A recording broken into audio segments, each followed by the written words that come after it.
सामाजिक विकास, उसके अंतर्गत आज हम करते हैं जाति व्यवस्था। वर्ण व्यवस्था जो उसके बारे में हमने अध्ययन कर लिया था, अब करते हैं जाति व्यवस्था। और जाति से क्या अर्थ है? जाहिर है इसके बारे में भी अलग अलग विद्वान जो अपना अलग अलग मत देते हैं कि आखिर जाति क्या है।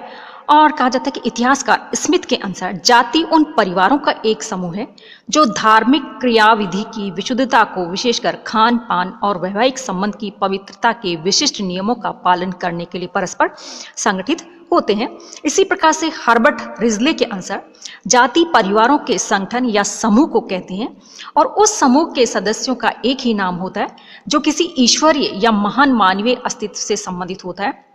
उसका एक ही व्यवसाय होता है और योग्य व्यक्तियों के विचारानुसार भी एक संयुक्त समुदाय है।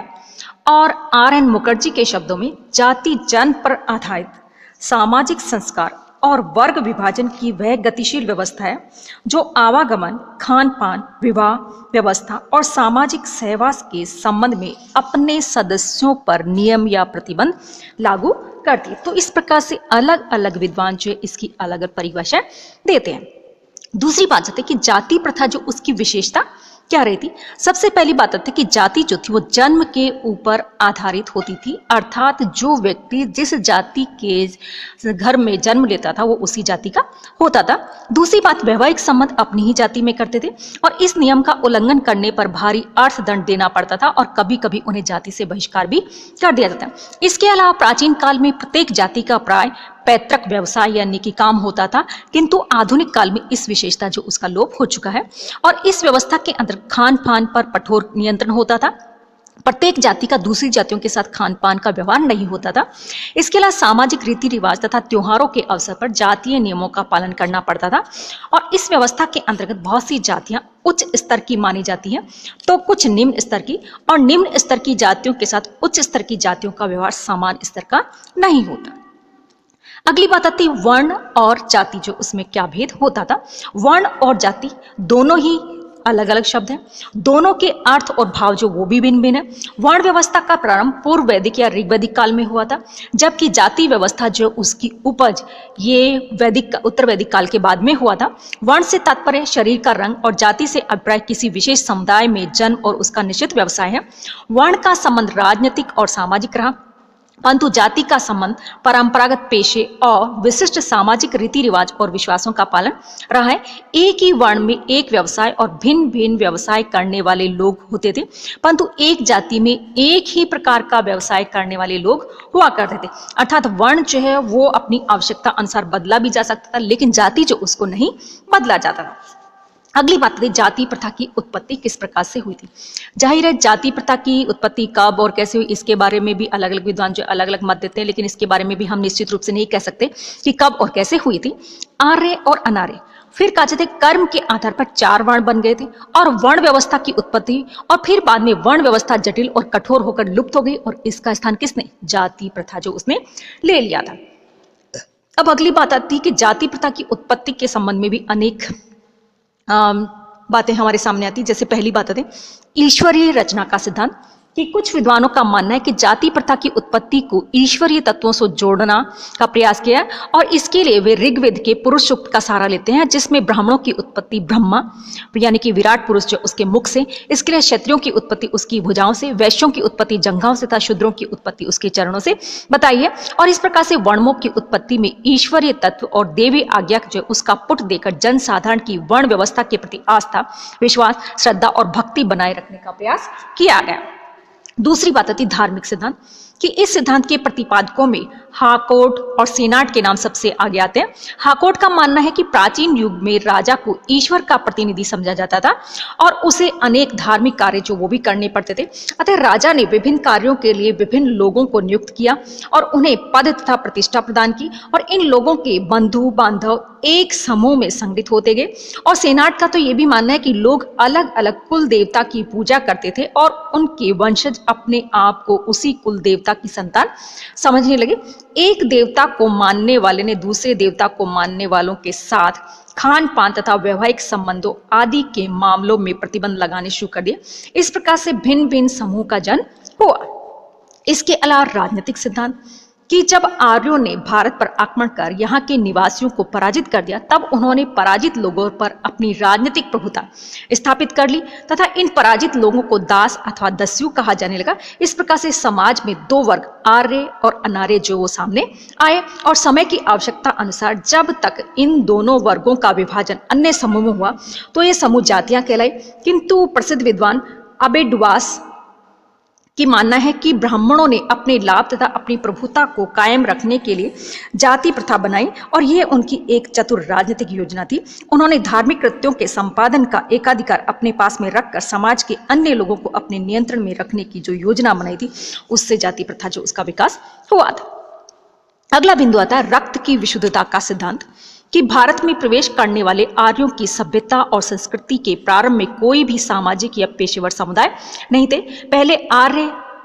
सजातीय भावना वाले एक ही समुदाय में रहते थे और ऋग्वैदिक काल में समाज में केवल दो ही वर्ग थे, आर्य और अनार्य। आर्य जो थे वो विजेता थे और पराजित अनार्य अपने वर्ग में मिलाने को तैयार नहीं थे। वे अपने रक्त की विशुद्धता को बनाए रखना चाहते थे और धीरे धीरे समाज में आर्यों के 4 वर्ग बन गए। प्रत्येक वर्ण में आवश्यकता अनुसार फिर समूह बन गए और प्रत्येक समूह के लोगों ने अपने रक्त की विशुद्धता बनाए रखने के लिए उन लोगों से वैवाहिक और खान पान के संबंध स्थापित नहीं किए जिनका रक्त और रंग उनसे भिन्न था। कालांतर में प्रत्येक समूह ने जाति का रूप ग्रहण कर लिया और अपने आचार विचार, खान पान, रहन सहन, क्रिया विधियां आदि के नियम और निषेध बना लिए। अगला बिंदु था आर्थिक सिद्धांत, कि वेजल, इवेटसन तथा कुछ अन्य विद्वानों की मान्यता है कि जाति प्रथा की उत्पत्ति आर्थिक हितों की सुरक्षा का परिणाम थी और सभ्यता के विकास के साथ नए नए व्यवसाय भी फैलने लगे और धीरे धीरे ये व्यवसाय आर्थिक संघों में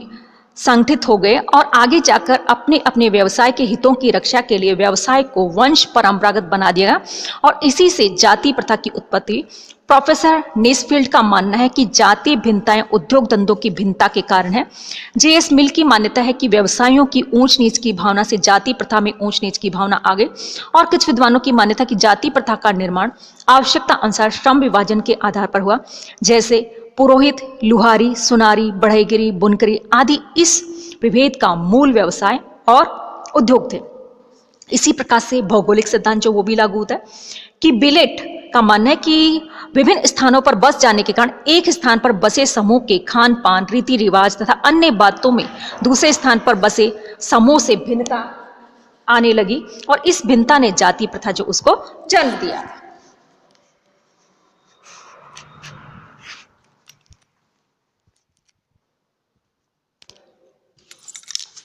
अगली बात आती जाति प्रथा का विकास किस प्रकार से हुआ था, कि आर्यों की राजनीतिक प्रभुता, श्रम विभाजन का आधार तथा रक्त, वंश और वर्ग की शुद्धता की भावना, इन सब ने मिलकर जाति प्रथा के विकास में विशेष योगदान दिया था और वर्ण व्यवस्था का स्थान लेने वाली जाति व्यवस्था धीरे धीरे अत्यधिक जटिल और गूढ़ होती गई और कालांतर में अनेक जातियां बन गई और ये जातियां भी उपजातियों में विभाजित हो गई और प्रत्येक जाति का एक विशेष व्यवसाय हो गया और उस व्यवसाय पर उसी जाति का एकाधिकार कायम हो गया। अब जन्म से ही मनुष्य की जाति निश्चित थी और इसमें परिवर्तन उसकी सामर्थ्य से बाहर था और जातियों की संख्या में वृद्धि के साथ साथ जाति प्रथा में संकीर्णता और अपरिवर्तनशीलता भी बढ़ी और जाति प्रथा के विकास और उसकी अपरिवर्तनशीलता में कई तत्व जो है उनका योगदान था, जैसे पुरोहितों के नए सिद्धांत, कि वर्ण व्यवस्था को जन्म पर आधारित करवाने में पुरोहितों या ब्राह्मणों की अस्वार्थता का सबसे बड़ा हाथ था और उन्होंने वर्ण की उत्पत्ति का एक काल्पनिक चित्र बना लिया और उस चित्र को ईश्वरीय रचना घोषित कर दिया और इस चित्र में उनकी प्रभुता और प्रधानता का रंग गहरा था और इस गहरे रंग को बनाए रखने के लिए उनके वंशजों ने धर्मशास्त्रों की रचना की तथा ये घोषित किया कि जो व्यक्ति जन्म से ब्राह्मण नहीं है वह पुरोहित का कार्य नहीं कर सकेगा। और गौतम ने तो यहाँ तक लिख दिया कि ब्राह्मणों को ब्राह्मण या क्षत्रिय का भोजन ही ग्रहण करना चाहिए और विशेष परिस्थितियों में वह चाहे तो वैश्य का भोजन ले सकता है, किंतु साधारणतः नहीं। इससे पता चलता है कि सहभोज और खान पान की प्रथा परस्पर वर्गों या समूह में निषिद्ध की जाती रही और समाज पर अपना प्रभुत्व स्थायी रूप से बनाए रखने के लिए उन्होंने धर्मशास्त्रों में कई नए सिद्धांत, निषेध, नियम, अंधविश्वास आदि जो उनका निर्माण कर दिया और कालांतर में ब्राह्मणों के शाकाहारी और भोजन की शुद्धता ने जातियों और वर्गों के पारस्परिक सहभोज जो उसको भी समाप्त कर दिया। फलस्वरूप लोग छोटे छोटे समुदाय जो उनमें बंटने लगे, जो कि आगे चलकर विभिन्न जातियां जो उसमें बदल गए। इसके अलावा नए उद्योग धंधे कि भारत में आर्यों की सत्ता और सभ्यता का जैसे जैसे विकास होता गया, वैसे वैसे उनकी आर्थिक स्थिति समृद्ध होती गई और आर्थिक समृद्धि के साथ साथ नवीन व्यवसाय तथा धंधों का भी विकास हुआ और इन नवीन व्यवसायों को अपनाने वालों की पृथक पृथक जातियां तथा उपजातियां बनने लगी और व्यापारियों तथा शिल्पकारों ने भी अपने आप को विभिन्न श्रेणियों, संघों तथा समुदायों में विभक्त कर लिया, जो कालांतर में उनकी जातियों तथा उपजातियां बनाने लगी और इससे जाति प्रथा के विकास को गति मिली। इसके अलावा विदेशियों की नवीन जातियां ईसा के पूर्व तथा बाद की प्रारंभिक सदियों में विदेशी लोग यूनानी, शाक, होण, युची, पार्थियन आदि भारत में आकर बसने लगे थे और इन विदेशियों ने स्थानीय रीति रिवाजों और व्यवसायों को अपना लिया तथा भारतीय संस्कृति ने उन्हें भी हिंदू समाज में शामिल कर लिया और इन लोगों ने भी अपने अपने व्यवसायों तथा पेशों के आधार पर अपनी नवीन जातियां बना डाली, जैसे हिंदू समाज में गुर्जर। इस प्रकार से इसके अलावा नवीन क्षेत्रों में आबाद होना कि आर्य सभ्यता के प्रसार के साथ साथ आर्यों के विभिन्न समूह नवीन क्षेत्रों में जाने और वहां प्रवास करने और नवीन क्षेत्रों में आबाद इन समूह ने स्थानीय प्रथाओं और आचार विचार के विभिन्न नियम बना डाले। इस प्रकार उनमें उनके स्वजातीय बंधुओं में और जो मूल निवास स्थान में ही रह गए थे स्पष्ट विभेद हो गया और कालांतर में ये विभेद और अधिक बढ़ गए और सभी प्रकार के सामाजिक संपर्क और व्यवहार जो वो भी विलुप्त हो गए। परिणाम ये निकला कि नई जातियां जो उनका निर्माण होता गया। इसी प्रकार से रीति रिवाज में परिवर्तन एवं जाति बहिष्कार इस कहा जाता है कि अनेक बार स्थानीय प्रभाव के कारण तथा अन्य